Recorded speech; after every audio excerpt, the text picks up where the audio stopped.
নমস্কার বন্ধুরা, আমার বৃষ্টিপর্ণা চ্যানেলে আপনাদের স্বাগত। আজ আমি চলে এসেছি আর মাছের কালিয়ার একটা রেসিপি নিয়ে। তার জন্য আমি কিছুটা আর মাছ নিয়েছি, আর আগের দিনে আমি একটা আর মাছ রান্না করেছিলাম, বেশ কিছুটা মাছ ফ্রিজের মধ্যে রয়ে গিয়েছিল।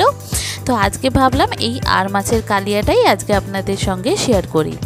তো সেই জন্য আমি এখানে যে মাছগুলো ফ্রিজে পড়েছিল সেই 4 পিস মাছ আর মাছ নিয়েছি, আর নিয়েছি একটু পেঁয়াজ, কাঁচা লঙ্কা, টমেটো। এই পেঁয়াজ, কাঁচা লঙ্কা, টমেটো, আদা, রসুন এর মধ্যে দিয়ে এটা একটা পেস্ট বানিয়ে নিতে পারেন। যেহেতু আমার আদা রসুনের পেস্ট ফ্রিজের মধ্যেই থাকে, সেই জন্য পেঁয়াজ, টমেটো, কাঁচা লঙ্কা নিলাম, এটা একটা পেস্ট বানিয়ে নেব। আর নিয়েছি শুকনো মশলা কিছু, সেগুলোকে একটু জলে ভিজিয়ে রেখে দেব, তাহলে কিন্তু সেই শুকনো মশলাগুলোই একটু বাটা মশলার স্বাদ চলে আসে। তো আমি পরিমাণ মতো লঙ্কা, হলুদ, জিরে গুঁড়ো, ধনে গুঁড়ো দিলাম, দিয়ে এটা একটু জল দিয়ে ভিজিয়ে রেখে দেব। এটা যতক্ষণ ভিজবে ততক্ষণে কিন্তু মশলাটা একটু বাটা মশলার স্বাদ চলে আসে। এবার এটা আমি বেটে গুলে রেখে দিলাম, আর মশলার পেঁয়াজ আর টমেটোর পেস্টটাও করে নিলাম। এবার যে মাছটা আছে সেই মাছেতে নুন হলুদ ভালো করে মাখিয়ে নেব। আর এদিকে কড়াও আমি গরম করতে বসিয়ে দিয়েছি। কড়াতে আমি বেশ কিছুটা তেল দিয়ে একটু নুন দিয়ে দেব। তাতে কি হয়, এই মাছটা একটু ফাটে, তো নুন বা এই মাছে যদি একটু তেল মাখিয়ে নেন তাহলে কিন্তু মাছটা ফাটবে না। দেখুন মাছটা খুব ভালো করে তেল নুন হলুদ মাখিয়ে নিলাম। আর এখানে আমি তেল দিলাম না, কড়াই বসিয়ে দিয়েছি, তাতে আমি বেশ কিছুটা সর্ষের তেল দিয়ে একটু নুন দেব আগে, দিয়ে তারপরে মাছগুলো দিয়ে দেব, দিয়ে খুব ভালো করে লাল লাল করে ভেজে তুলে নেব। বন্ধুরা, রেসিপিটি যদি ভালো লাগে তাহলে আমার চ্যানেল বৃষ্টিপর্ণাকে অবশ্যই সাবস্ক্রাইব ও ফলো করে দেবেন, আর পাশে থাকার বেল আইকনটি অবশ্যই অন করে দেবেন। তাহলে ভিডিও আপলোডের সাথে সাথেই আপনাদের কাছে নোটিফিকেশান চলে আসবে ভিডিও আপলোডের। কেমন হলো রেসিপিটা অবশ্যই কমেন্ট করে জানাবেন, ভালো লাগলে একটা লাইক ও শেয়ার করে দেবেন। এবার দেখুন এখানে আমি মশলাটা, এই মাছটা খুব ভালো করে লাল লাল করে ভেজে নিয়েছি। মাছটা ভাজা হয়ে গেলে যে তেলটা আছে, এই এতটা তেল আমার লাগবে না, সেই জন্য একটু তেল আমি তুলে নেব। নিয়ে তারপর ওই তেলেতেই আমি একটু জিরে, তেজপাতা, শুকনো লঙ্কা, একটু গরম মশলা ফোড়ন দেব। এতটা তেল আমার লাগবে না, আমি একটু তেল তুলে রাখছি। দিয়ে এবার ওই তেলেতেই আমি শুকনো লঙ্কা, জিরে, তেজপাতা আর 5 গরম মশলা একটু ফোড়ন দেব। ফোড়নটা যখন খুব ভালো করে গন্ধ বেরোবে, তখন যে পেঁয়াজ আর টমেটোর পেস্টটা করে রেখেছিলাম, সেই পেঁয়াজ আর টমেটোর পেস্টটা এখানে দিয়ে দেব।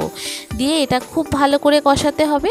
যখন দেখবেন মশলাটা খুব ভালো করে কষানো হয়ে গেছে, মশলাটা থেকে তেল ছেড়ে যাচ্ছে, তখন কি করব, মশলার মিক্সির জারটা ধুয়ে জলটা এর মধ্যে দিয়ে দেব, দিয়ে আবারও খুব ভালো করে এটা কষাবো। এই আর মাছের কত না জানি রেসিপি আছে। আমি তো আগের দিনকে একটা রেসিপি করেছিলাম, আজকে করলাম আর মাছের কালিয়া। কেমন হলো অবশ্যই জানাবেন। যে সমস্ত নতুন বন্ধুরা আমার ভিডিওটি দেখছেন অথচ আমার চ্যানেল বৃষ্টিপর্ণাকে সাবস্ক্রাইব ও ফলো করেননি, তাদেরকে অনুরোধ করব আমার চ্যানেল বৃষ্টিপর্ণাকে সাবস্ক্রাইব ও ফলো করে দেওয়ার জন্য। তাহলে ভিডিও আপলোডের সাথে সাথেই আপনাদের কাছে নোটিফিকেশান চলে আসবে ভিডিও আপলোডের। কেমন হলো জানাতে ভুলবেন না যেন। এইভাবে কি আপনারা আর মাছের কালিয়া খান? যদি খান সেটাও আমাকে কমেন্ট করে জানাবেন। দেখুন মশলাটা খুব ভালো করে কষানো হয়ে গেছে। এবার মিক্সির জারটার জলটা ধুয়ে সেটাও আমি এখানে দিয়ে দেব, দিয়ে আবারও ভালো করে কষাবো।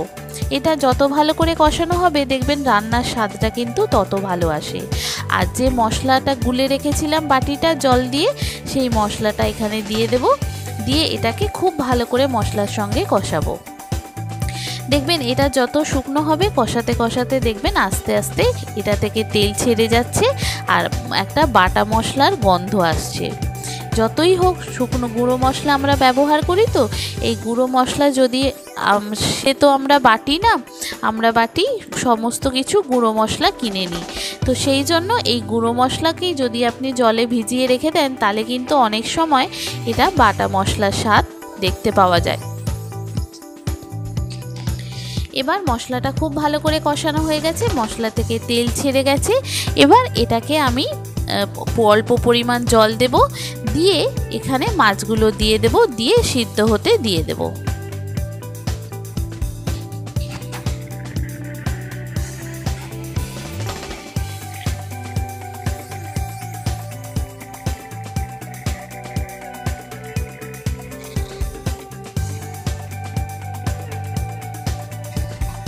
পরিমাণ মতো জল দিয়ে দিলাম।